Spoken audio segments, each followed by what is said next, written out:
So our colleague Nick Majuli, his consensus, non-consensus opinion was we're really more in 1989 than 1999. That's a tough argument to make, but think about that. Like I said, in the 1980s, we had 17% annual returns through 1989.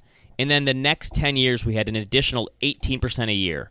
Wow. Obviously, much different scenario, but that's the kind of thinking, like, we've had 13%. What if we did 15% over the next 10 years? Like, how crazy would that seem? And that's what happened in the 80s and 90s. Obviously, to get that same, we're talking about two completely different environments and scenarios and that sort of things. But I can't imagine people by the end of the 80s, I'm sure, were saying, okay, too far, too fast. Yeah. There's no way this can last. This is out of hand. And then it went another 10 years. It's just kind of hard to believe sometimes. You know, if financial Twitter started in the 80s, people would lose their mind. Because by 1986, you would be like, up, too far, too fast. 1987, told you. 1990, oh my, I mean, it would just be crazy. And actually, are we going to be on Twitter in the financial community in our 60s? Like, when does it end? When are we too old? Well, I feel like by then we're going to be in that Ready Player One thing where we're all sitting in the same room with a hologram of each other, talking to each other or something. Is that what social media is going to be like in the future? Oh. So you're saying when do we retire from social media? I don't know. All I know is that stock buybacks will still be the topic du jour when we're in our 60s. That will never go away. So by then, I'll probably be using the Robert De Niro de-aging techniques to make myself look younger still. So, by the way, you look pretty good. Pushing 40. Thanks. You're welcome. All right. Are you looking for like a reverse? Was that like a reverse psychology to get me to compliment you as well? I know it can't be reciprocated. I know what I look like. Okay.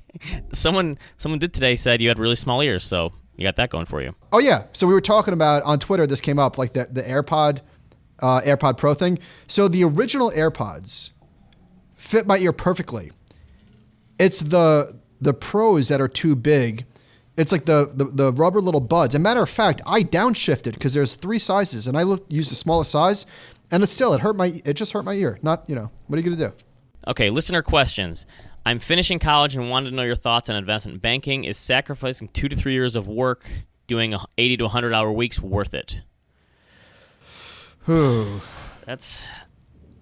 This is a very personal thing. There's no right answer. Some people value money more than others.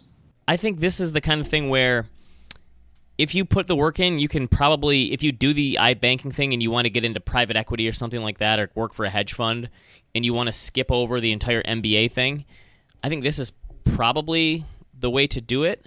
I think you just have to make sure you have the right like type A personality, because I would never have the type of personality that could do the 2 a.m. fixing a PowerPoint slide because my managing director wanted to prove a point or something. I could never do that. I know there's certain people that can. Well, also, because the monetary stakes are so high, there is extreme competition in terms of stepping on people's necks and being cutthroat and trying to get ahead. Like, if you're going to make that kind of money, you're going to earn it. So I don't know. I guess we haven't done it, so we're not really the right people you should be asking. I would definitely read the book Young Money by Kevin Roose, which he followed 7 or 8 people who went through this at some of the larger firms. That is a really good book. It doesn't paint that industry in the best light, but I think that'll give you an eye-opening, like, in-depth experience of what this is like for young people and what it can do to their health and their relationships and their pocketbooks too, because some people thought the money was worth it, other people thought they ruined their lives and they got out of it. So I think that's definitely the book you want to read, because if I had to guess, we've never gone through that. If I had to guess, I would say that a very small percentage of people bust their ass, live a certain lifestyle, and are like, you know what? The money was worth it. It was worth it for this Rolex. Like, most people have the realization that, oh, I was chasing something that really wasn't that meaningful after all. And it's also, if you get into that lifestyle and you're living around other people who have that same drive, is the money ever gonna be enough? That's the problem. Is you think that once you get there, you're just gonna coast and you'll be fine.